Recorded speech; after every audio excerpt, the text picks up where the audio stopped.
They told him not to come. No raised voices, no dramatic pause, just a clipped message, sterile in its wording, final in its tone. He read it twice, standing by the sink, the hum of the refrigerator louder than usual. There was no fight, no scene. Just a quiet subtraction, as though he were a detail easily edited out. He didn't respond, just stared at the message like it might shift, soften, offer some mistake. But it didn't. And something in him, a thread long strained, gave way without noise. That night, the world continued without him. No one noticed the difference. That's how well he'd learned to disappear. But here's the thing about the background. It remembers. It watches. It waits. And one day, it decides not to show up. What happens when the person you erase stops being erasable? When they choose themselves instead? He was the one who brought the extra folding chairs from the basement. The one who remembered Aunt Janine's lactose intolerance and made a separate batch of mashed potatoes with oat milk. He ironed the tablecloths, found the missing serving spoon no one else could ever locate, and arrived early enough to light the candles before the rest of them even parked their cars. Not the star of the show, not even part of the cast, really. More like the stagehand who made sure everything happened without a hitch. Reliable, steady, background, but necessary. They never asked. He just showed up. That was his way of belonging. Being useful meant being included. He wasn't the loud one or the funny one, not the cousin everyone gravitated toward or the sibling with the dramatic stories. He was the one who remembered things, birthdays, favorite pies, who needed gluten-free stuffing, 1,000 invisible threads tied to him, all of which no one seemed to notice until they weren't there. Thanksgiving was a well-oiled machine in their family. His mother's cranberry sauce with orange zest, the mismatched napkins everyone pretended were a quirky tradition, his sister's over-ambitious charcuterie board that no one touched but always photographed. The kids would run through the hallways, and the men would gather in the living room with the game humming in the background. His job was the kitchen, cleaning as they cooked, tasting when asked, orchestrating the quiet flow that kept everything from tipping into chaos. It wasn't that he loved it. He just knew it wouldn't work as smoothly without him. And that mattered. So when the group chat lit up 2 weeks before Thanksgiving, he read it the way he always did, scanning for his cue, the one that would signal where he was needed. But this time, it was different.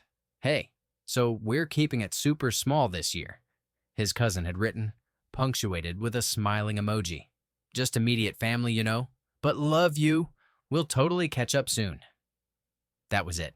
That was the message. No anger, no explanation, just that. He stared at it, blinking, as if the screen might resolve into something else if he looked long enough. He didn't reply. What was there to say? Immediate family. As if the 20 years of casseroles and chair hauling and candle lighting didn't count. As if he hadn't been there every single time, holding it all together with quiet precision. They didn't say, don't come in so many words. They said it with cheerfulness, with a digital smile, with a breezy assumption that he would understand. And he did. That was the worst part. He understood exactly what they meant. He had never been the center, never asked to be, but somehow he thought he was part of the structure, like the beams in the walls no one sees, but without which the house doesn't stand. Apparently not. That night, he sat in his apartment, lights dimmed, the silence pressed in like a weight. No cranberry sauce to prep, no linen to iron, just absence.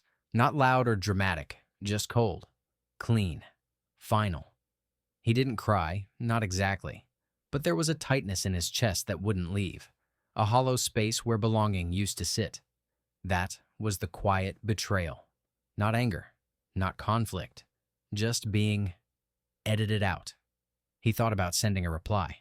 Something kind, something adult, something that would let them know he was hurt without making it awkward. But then he didn't, because they didn't ask, because they wouldn't notice the silence. So he let it sit, and in that stillness, something small and sharp settled inside him. Not rage, not even sadness, really. Clarity. They had told him who he was to them. Background. Optional. Easy to replace. And for the first time, he let himself believe it. not as an insult, as a truth. And maybe, just maybe, that was the beginning of something else, something quieter, stronger, less available, something that didn't wait for permission to belong. It showed up 2 days after Thanksgiving, buried between Black Friday sales and blurry turkey snapshots. Grayson had posted it without thinking, probably. A quick throwback, meant to be nostalgic, harmless. But the photo told the truth. There he was, centered but unintentional, in the background of last year's Thanksgiving. One hand steadying a tray of wine glasses, the other mid-reach for a fallen napkin. Behind him, the table glowed with warm lighting and careful placement. The centerpiece he arranged. The seating plan he created. The meal behind him still steaming. Timed, as always, down to the minute. Grayson's caption was simple. Last year's chaos. Missed this. People liked it. Commented with heart emojis and best host ever, and we need to bring this back. They meant the food, the warmth, the effortless sense of order. But what they were really seeing, without realizing it, was him. He hadn't been tagged. He didn't expect to be. But people noticed. Friends from work, old classmates, even his yoga instructor commented separately in messages. Wait, wasn't this your setup? You're the reason it all ran so smooth, right? Funny how people forget who held the glue. He didn't respond, not because he was angry, but because there was nothing left to explain. The photo rippled quietly like a pebble dropped into still water. Not viral, not dramatic, just visible. And visibility in his family was the one thing that threatened the script, because their world thrived on performance. Perfectly lit moments, curated captions, matching sweaters and wine glasses lifted just so. It was never said outright, but everyone knew. Appearances were the currency. And anything that threatened the image, conflict, exclusion, imperfection, was quickly buried under a layer of artificial cheer. But now, the photo was out there. Unstaged. Honest. He watched silently as the family thread slowed. No new messages, no cheerful memes, no follow-up about the catch-up soon that never came. For people so fluent in emoji and performance, they suddenly had nothing to say. They didn't reach out to explain. They didn't call to smooth things over. Instead, they retreated. The silence wasn't new, but this time it felt exposed, uncomfortable. The truth had shifted something. Maybe not loudly, but undeniably. And he didn't gloat. That wasn't his nature. He didn't need them to acknowledge it, didn't need an apology typed through gritted teeth or a half-hearted invitation after the fact. Instead, he let the silence breathe. He cooked dinner for himself that night. Real dinner. Not microwave leftovers or a sad single-portion meal. He lit a candle, set a single plate, ate slowly. Not because he was trying to prove anything, but because, for the first time in a long time, he didn't feel like background. He felt like the main character in his own quiet scene. The phone buzzed once. Another message from someone who remembered the photo. You're the one who made it feel like home. He stared at it for a while. Maybe that was true. Maybe he'd been the one stringing things together all along, invisible thread looping through each moment, holding it just tight enough to seem effortless. But maybe, finally, it wasn't his job anymore. He didn't delete the messages, didn't unfollow anyone. He just stopped refreshing the feed. There was peace in the stillness now. Not the hollow kind. The kind that comes when you stop asking to be seen by people who've already decided not to look. And in that space, a new question began to take shape. Not sharp, not bitter. Just honest. What would it feel like to build a life that didn't depend on being needed to be loved? He didn't know yet, but for the first time, he wanted to find out. He started writing again. It wasn't for anyone else. Not a post, not a message, not even a text that could be left unread. This time, the words were for him. It had been years since he'd written for himself, since his journals had been full of anything other than to-do lists, reminders, apologies for things he never said. His thoughts had always been tethered to the needs of others, his family's expectations, his friends' silence, the steady hum of obligations that became his identity. But now, with the space that came from no longer needing to prove himself, he began to take back what had been slowly siphoned away. His voice. The words didn't come quickly. They formed like hesitant footsteps on cold ground, unsure at first, but as his pen moved, the weight of them grew heavier, more deliberate. He wrote about how small he'd become, how, over the years, he'd shrunk himself to be acceptable, muted his thoughts, downplayed his needs, smoothed out the sharp edges of his desires so they wouldn't disturb the delicate balance of their world. He remembered the quiet hours spent at the kitchen counter, where he'd done everything from chop vegetables to quietly listen to his sister's complaints about her job, his mother's gossip, his cousin's new boyfriend. He remembered how, when they needed someone to settle the chaos, it was always him. He'd stepped in without question, without hesitation, believing that this, being needed, being relied on, was the only way to be loved. But now, looking at his own words, something shifted. He realized, slowly, painfully, that he hadn't been loved. Not really, not for who he was. No, he had been the foundation they leaned on, but not because they valued him. It was because he was convenient. His love was a quiet trade-off, a sacrifice that made things smoother, easier, less complicated. He'd been the one they didn't need to ask to do things because he always did them. He'd been the person who could be counted on, a figure in the background, holding things steady without ever asking for anything in return. In the family's carefully crafted world of appearances, he was a tool, something useful, but not worthy of attention beyond his utility. The more he gave, the more invisible he became, until the moment they erased him was no surprise. He had never been more than what they expected. Now, watching the slow unraveling of their image, he couldn't help but notice how they were starting to fray. His mother, who always held everything together with a smile, was beginning to slip. She'd gone quiet in the group chats, her absence echoing where her comments had once been. His sister, always the loudest in the room, had begun to pull away, her posts less frequent, her words more distant. And him? He was steady, not because he was unaffected, but because he finally understood that the storm they were weathering wasn't his to fix anymore. He wasn't the one holding it all together. The strength he had offered them so freely and unquestioned was no longer needed. They had their own foundation to rebuild, and if he was being honest, part of him felt lighter watching them try to do it without him. The power shift was quiet, subtle, but undeniable. They were unraveling, clinging to an image that had been carefully constructed. And in the silence left behind, he stood still, no longer willing to shrink or fade, no longer bound by their needs. He had learned, at last, how to be steady without being invisible. He wasn't waiting for them to come back. He wasn't holding his breath for an apology. Instead, he started to feel something else, something deeper, something he had pushed away for so long, a pulse of desire, a sense of self that had been buried under the weight of obligation and silence. It was the smallest flicker, but it was enough to make him sit up straighter, to hold the pen tighter. For the first time in years, he wasn't writing for anyone but himself. The words didn't need to be perfect, didn't need to be polished or edited for approval.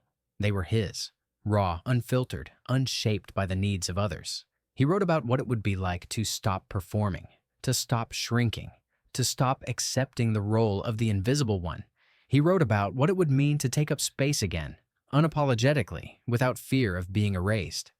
And as he wrote, a quiet realization settled in. He had lived his life for them, had bent himself to their needs, believing that it was the only way to be loved. But maybe, just maybe, love didn't have to come with that price. Maybe there was a way to love himself first. It started small. An email from Harper, his sister, sent late one evening when the day's noise had died down. It wasn't an apology. It wasn't an acknowledgement of anything other than an attempt to restore the image that had slipped, barely, in the wake of his absence. She wanted to talk, of course, but more than that, she wanted him to fix things. Hey, I know things have been tense. You know how family can get. I'm really hoping we can clear the air. Let's do brunch, just the two of us. I think we can make it right. She signed it with her usual affection, but there was something too neat about it, too calculated. Not genuine, just performative. He didn't respond. He didn't need to. He wasn't part of their act anymore. Then came Grayson's message, vague in its friendliness but pointed in its expectations. A series of texts that sounded more like directives than a request for reconciliation. Hey man, I think it'd be good if we sat down and talked. For the sake of everyone. You don't want things to get worse, do you? No mention of why things were bad in the first place. No acknowledgement that the unraveling wasn't his fault. Just pressure to smooth things over, patch up the cracks, and return to their comfortable illusion of harmony. The tone was careful, but the intent was clear. It was Harper who called a few days later, her voice soft with practiced concern. I think you should really talk to Grayson. He's worried about you. We're all worried about you. Her words hung heavy in the air. She didn't ask him to share his truth. She didn't ask him to express his hurt. She only wanted him to rejoin the script, to restore the balance they'd spent years constructing. Just talk to him for all of us, for the family, she urged. Though it was clear the family she meant was not the one that had been there for him, it was the one they needed him to be a part of, so they could all move on from the mess he had created. No apology, no understanding, just pressure masked as concern. He didn't reply. Not then, not at all. The phone calls came next. His father-in-law, the voice always tinged with faux warmth. Hey buddy, I just wanted to check in. How are you holding up? Things have gotten a bit complicated with the family, huh? I think it'd be good if you just took a step back, The situation's getting a bit out of hand. You should clear the air. Talk to your sister. For the family. Pressure. Thinly veiled as care, but with the unmistakable undertone of blame, of suggestion, of the expectation that he would once again bow to the needs of their perfect image. He didn't respond. They didn't stop. They never stopped. The emails started to escalate, a flood of them, professional, polished, the language of someone well-versed in public relations. They were designed to shape the narrative, to make him the problem, the source of disruption. They painted him as unstable, someone who was too emotional, too erratic, too unwilling to cooperate. The tone was even, cool, measured, but the words spoke of calculated control, of trying to align him with the image they had carefully cultivated. Dear Name, one began in its sterile corporate manner. It has come to our attention that there has been some tension within the family dynamic. While we understand that everyone's feelings are valid, it is important to maintain peace and harmony for the sake of the family unit. We request that you please engage with your relatives in a constructive manner to resolve any misunderstandings. Failure to do so may result in further complications. They positioned him as the disruptive force. They cast him as the one who refused to make things right, the one who had made them uncomfortable, the one who had broken the illusion. It was a PR move, designed to shift blame and turn the family against him. But he didn't care. He wasn't part of their performance anymore. Still, he stayed calm, quiet. He didn't feel rage, he felt something quieter, something deeper, a sense of release. The more they escalated, the less he felt the need to respond. His silence wasn't weakness. It wasn't compliance. It was strength. A strength he hadn't known he'd been carrying, hidden beneath years of expectation and obligation. The silence was freedom. He started deleting their messages without reading them. He didn't need to hear their rehearsed apologies, their empty words of concern. He didn't need their validation. The more they reached out, the more obvious it became. They didn't care about him. Not really. They cared about the performance. They cared about maintaining the image. They cared about him only insofar as he fit into their script. It was the performance that was breaking, not him. And that was the point. He wasn't the one unraveling. They were. The more they pushed, the more he withdrew. Not in bitterness, not in spite, but in quiet recognition that he didn't owe them an explanation anymore. He had nothing to prove, nothing to fix. He wasn't their scapegoat. He wasn't their punching bag. He was, at last, his own. In the weeks that followed, the emails stopped. The calls became fewer. The family group chat, once a constant blur of notifications, grew silent. They were still pretending, but the cracks were too wide now. They couldn't cover the fissures with more words. And he was steady, calm, free. For For the first time, he wasn't trying to fit into their world. He wasn't forcing himself to be the background. He was just there, whole. And the best part? They hadn't even noticed he'd left. It came in the middle of an afternoon that was too still. The sun hung low, casting long shadows across the living room where he sat, the pages of a book open but forgotten. He hadn't been expecting it. He had stopped expecting anything. The knock echoed through the house, sharp against the quiet. At first, he thought it might be a mistake, just someone delivering a package or a neighbor with a question. But when it came again, deliberate this time, something deep inside him shifted. He didn't move immediately. He simply sat, still. It was the kind of knock that spoke to the weight of what it meant. They hadn't given up. They hadn't stopped. The performance, the facade, they were still trying to weave it all back together, still pretending they could fix something that wasn't broken, just changed. When he opened the door, there they stood.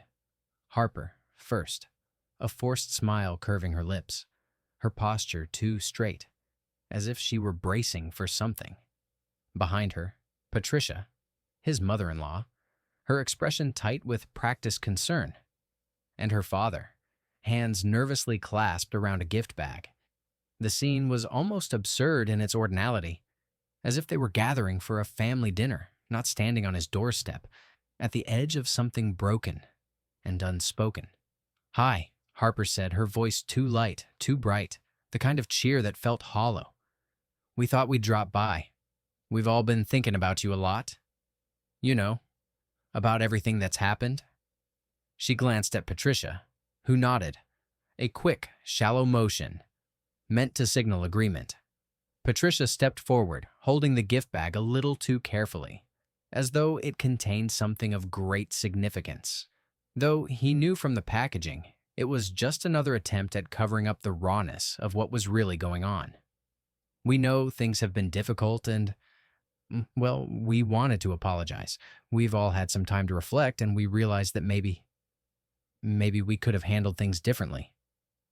The words slid out, coated in a thick layer of guilt and responsibility they didn't truly claim. They were rehearsed. He could see it in the way they held their posture, in the way their eyes didn't quite meet his. They were sorry, they said. They wanted to make it right. They didn't mean to push him away to make him feel erased, but they didn't understand. And as Harper spoke, his mind wandered, replaying all the moments that had led them here. The emails, the phone calls, the carefully phrased concern. None of it had been about him. None of it had been real. It had all been a performance, a way to keep the family's carefully constructed world from collapsing under the weight of their own silence. Patricia smiled weakly, and though the words were, "We're sorry," the packaging was just too neat, too perfectly tied up in a bow. He had seen it all before. Apologies wrapped in convenience, in expectations, in the hope that with a little effort, the mess could be swept back under the rug. They weren't here to confront their part in it. They were here to fix their image, to smooth things over, to make sure they could continue pretending they hadn't discarded him. The silence stretched between them. He didn't speak, didn't interrupt, just stood there, watching them. They waited as if the silence would eventually break in their favor. Maybe in time they thought he'd fold. Maybe he would listen, take their apologies, accept the gift, and go back to being the man they wanted him to be. But he didn't. He couldn't. They shifted uncomfortably in the doorway, eyes darting to each other, waiting for him to say something that would give them permission to move on. Permission to seal the cracks, to turn this moment into another neat, picture-perfect part of their lives. He took a breath, the calmest thing in the room, and shook his head, just once. No. The word hung in the air between them, quiet, but final, simple. No need to explain. No need to argue. Just a firm, gentle refusal. And then, without another word, he closed the door. The sound of the latch clicking into place was the only thing that broke the stillness. It wasn't loud. It wasn't dramatic. But it was unmistakable. He had drawn a line.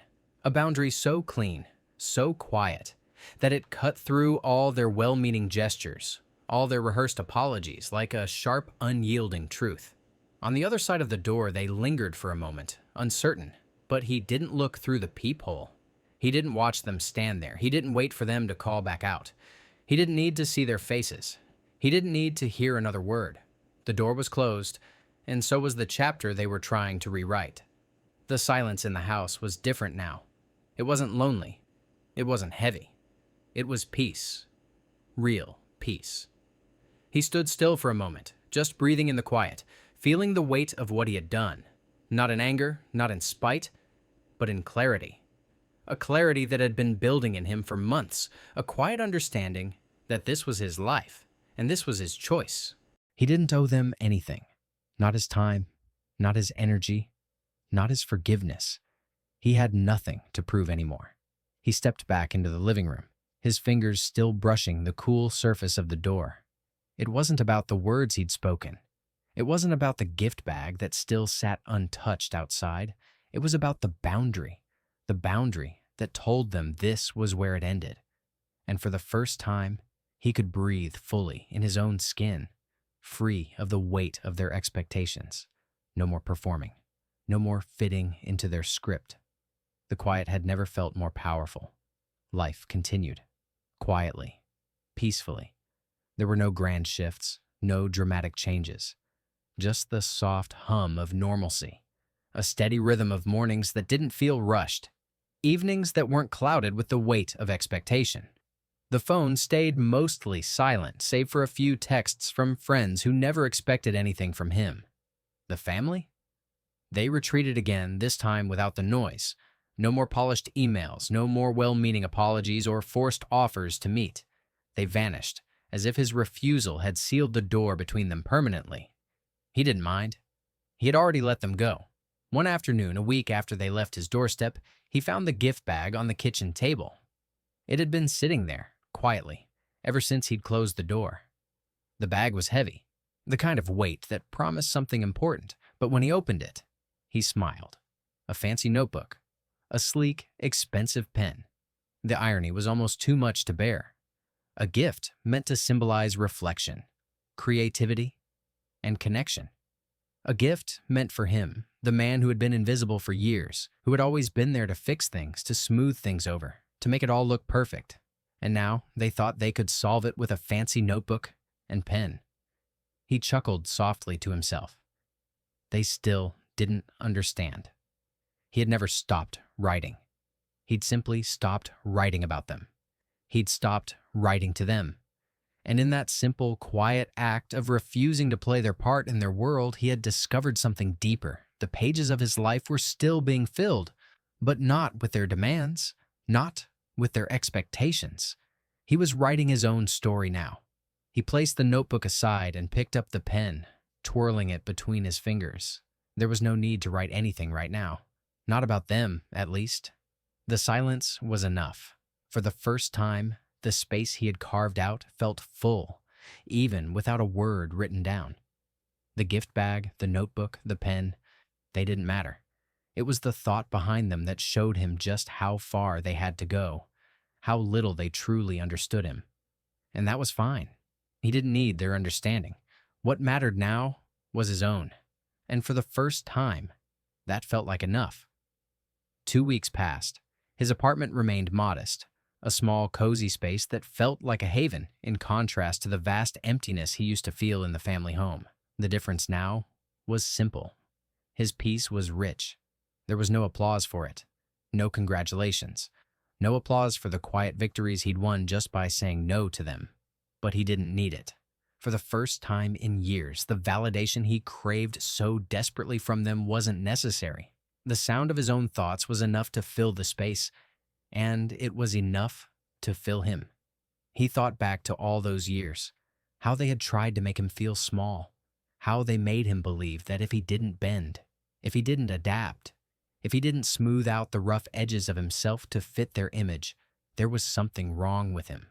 How their love had always been conditional, centered around what he could do for them, not who he was. The truth was clear now. Being useful was not the same as being loved. They had never truly loved him for himself. They had loved him because he was there, because he made things easier, because He could be counted on to solve problems, to step in when things fell apart. But that kind of love wasn't love. It was dependency, a kind of silent ownership disguised as affection. He had always believed it was his job to hold everything together, to be the one they leaned on when things got messy. But in the silence after closing the door on them, he saw the truth. He wasn't the problem. They had never truly seen him. They hadn't valued him beyond his usefulness. And maybe, just maybe, that's what had always been missing. He wasn't a piece in their puzzle to be arranged, to be fit in just where they needed him. He was more than that. A quiet man, yes, but one whose value had never been dependent on applause or praise. He had been worthy all along, and now, in his own quiet space, he finally saw it. Peace, without the need for validation. The message came in the middle of an afternoon that was too quiet. Andre. It wasn't a long text, just a few words, but they stopped him in his tracks. Got the grant. I couldn't have done it without you. A small moment. Something that would go unnoticed to anyone else, but to him, it felt like everything. Andre had been one of the few people who truly saw him, who had always recognized the value of his quiet support, his steady presence. No grand gestures, no need for applause, just a simple acknowledgement that what he had done mattered. It was everything he needed, though he hadn't known how much he'd missed it until now. He set the phone down with a smile, then grabbed his jacket and left the apartment, feeling a small flicker of warmth in his chest. He needed to walk. The park was only a few blocks away. The air was crisp, fresh, the kind of cold that made his breath visible as he exhaled. The trees were bare, their branches reaching upward in sharp silhouettes against the gray sky. He moved through the familiar paths, letting the world around him fill the silence. And then he saw them. A family, huddled together, hands deep in the snow as they built a snowman. The father shaped the body, laughing with the children as they argued over how big it should be. The mother stood back, watching, her face soft with contentment. No cameras, no posed smiles, just the raw, unfiltered joy of a moment being lived. No curation, no performance, just life in its simplest and most beautiful form. Something inside him shifted. He watched them for a few moments, then turned away. His thoughts drifted back to the holiday season, to the years when he had played the part they had expected of him. The helper, the quiet one, the one who was always there but never really seen. They hadn't ruined his holidays. No, they hadn't taken that from him. They hadn't even taken anything, because what they had lost was something he had already let go of. The right to be part of his life, to be part of his peace. That was theirs to lose, and they had lost it. As he walked back toward his apartment, the weight he hadn't realized he was carrying began to lift. Peace had always been his to claim. And now, in the absence of their performance, he had found it, without needing their approval, without their presence. They didn't belong to his holidays anymore. He did, and that was enough.